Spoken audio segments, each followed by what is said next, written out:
L'ancienne province orientale était une région véritablement immense, située dans la partie nord-est de notre beau pays, la République démocratique du Congo. Imaginez un territoire si vaste qu'il couvrait une superficie d'environ 503 239 km².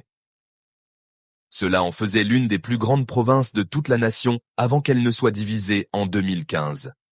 Sa taille impressionnante était à couper le souffle, s'étendant sur de vastes étendues de forêts tropicales denses, de rivières sinueuses et de savanes ondulantes.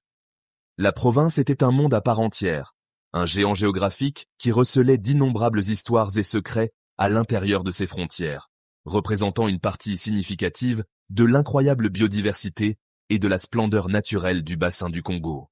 Cette province massive n'existait pas de manière isolée. Elle était connectée à de nombreuses autres régions, partageant des frontières avec plusieurs autres provinces au sein de la RDC. À l'ouest, elle était bordée par l'ancienne province de l'Équateur. Au sud, elle touchait les frontières des provinces du Kasaï oriental et du Maniema. Ces connexions n'étaient pas seulement des lignes sur une carte, mais des artères vitales pour le commerce, les échanges culturels et le mouvement des personnes pendant des siècles. Elle partageait également d'importantes frontières internationales avec la République centrafricaine et le Soudan du Sud au nord et avec l'Ouganda à l'est.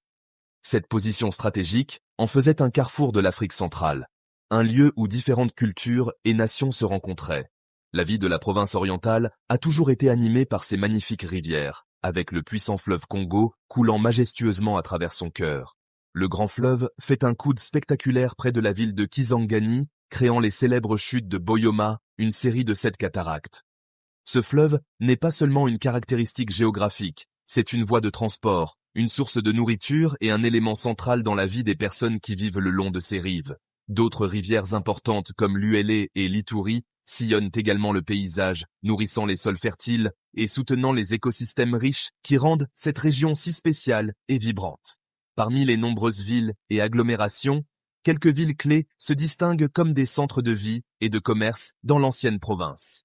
La plus célèbre est Kisangani, la capitale provinciale, une ville portuaire animée construite le long du fleuve Congo, juste après les chutes de Boyoma. Elle a longtemps été un carrefour pour le commerce et l'administration. Plus à l'est, nous trouvons Bunia, une ville importante dans la région de l'Ituri, connue pour sa proximité avec de riches gisements d'or et ses marchés dynamiques. Ces villes, ainsi que d'autres comme Iziro, sont les cœurs battants de la région, où des personnes de tous horizons se rencontrent pour commercer, travailler et bâtir leur vie. L'ancienne province orientale abrite une riche et diverse mosaïque de peuples, avec de nombreux groupes ethniques coexistant et partageant la terre. Chaque groupe apporte ses propres traditions, son histoire et ses coutumes, créant une mosaïque culturelle vibrante qu'il est vraiment fascinant d'explorer. Parmi les nombreux groupes, vous trouverez les Lokele, célèbres pour leurs compétences en pêche le long du fleuve Congo. Vous rencontrerez également les Mangbetu, connus pour leur art et leur architecture distinctifs, ainsi que leur pratique historique de l'élongation crânienne. Les Azandes, les Alures et les Landus sont d'autres groupes majeurs, chacun contribuant à la complexe structure sociale et au patrimoine culturel de la région. Cette incroyable diversité de groupes ethniques conduit naturellement à une grande variété de langues parlées dans toute la région. Bien que le français soit la langue officielle du gouvernement et de l'éducation, c'est souvent une seconde langue pour beaucoup. La langue la plus largement parlée pour la communication entre les différents groupes est le Lingala, une langue qui s'est répandue le long du fleuve Congo grâce au commerce et à la musique. Une autre lingua franca importante est le Swahili, qui est très courant dans les parties orientales de la province, en particulier dans les zones plus proches de l'Ouganda et de la région des Grands Lacs. Dans les villages et les communautés locales, les gens continuent de parler leurs propres langues indigènes, préservant ainsi leur héritage ancestral. La vie quotidienne des habitants de cette région est profondément liée à leur environnement et à leurs traditions. De nombreuses communautés vivent dans des villages et dépendent de l'agriculture de subsistance et de la pêche pour subvenir aux besoins de leur famille. La vie sociale est très importante, avec des liens solides au sein des familles et des clans. Les cérémonies traditionnelles, la musique et la danse font partie intégrante de la vie, marquant des événements importants tels que les naissances, les mariages et les récoltes. Les histoires et les proverbes transmis de génération en génération portent la sagesse des ancêtres et enseignent aux jeunes leur identité et leur place dans le monde. La chaleur et l'hospitalité des gens sont remarquables.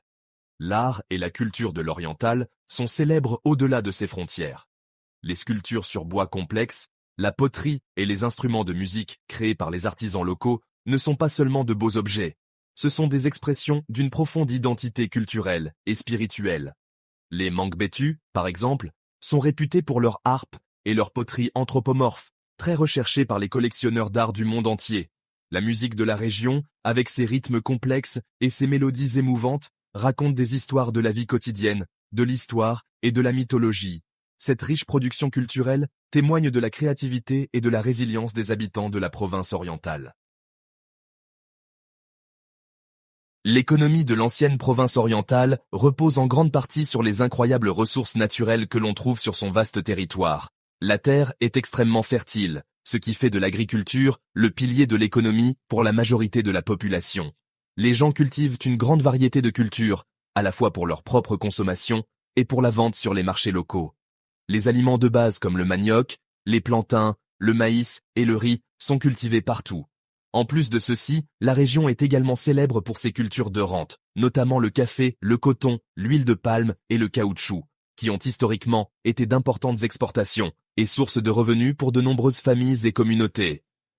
Au-delà de ces sols fertiles, le sous-sol de la province orientale recèle d'immenses richesses minérales.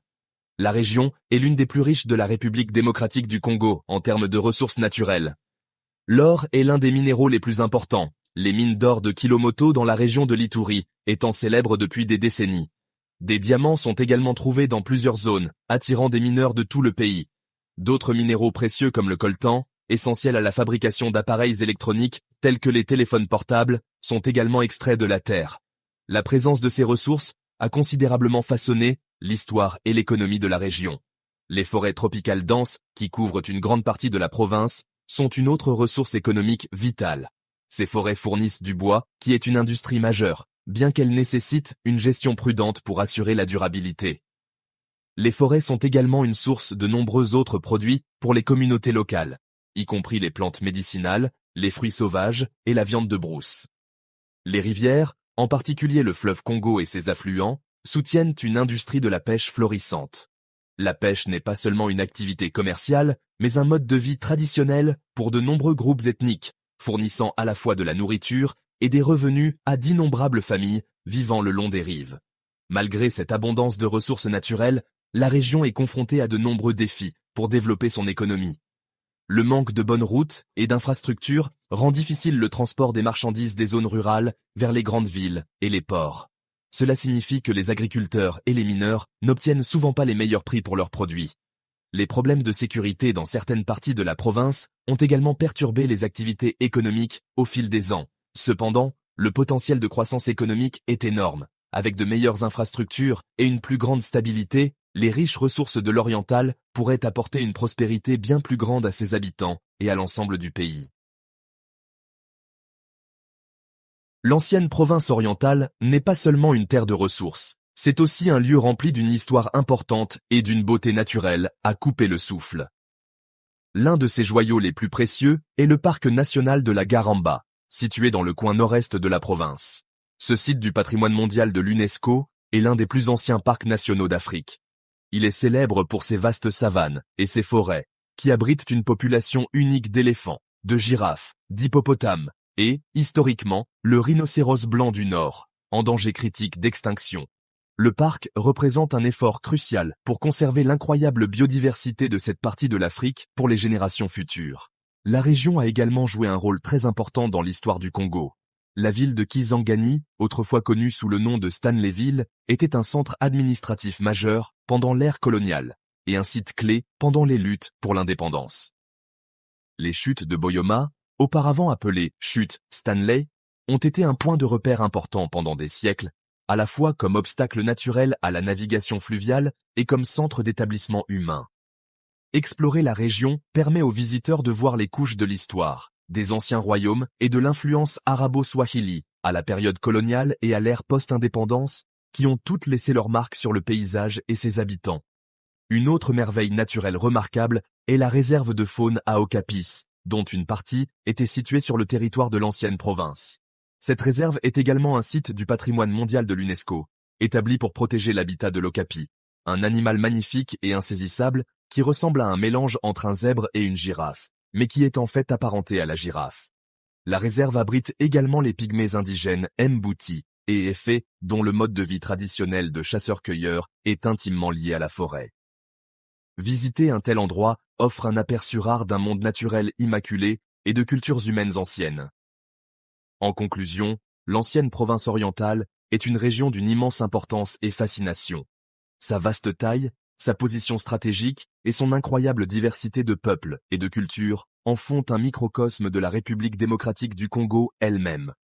L'abondance de ses ressources naturelles, des terres agricoles fertiles aux minéraux précieux, souligne son potentiel économique massif.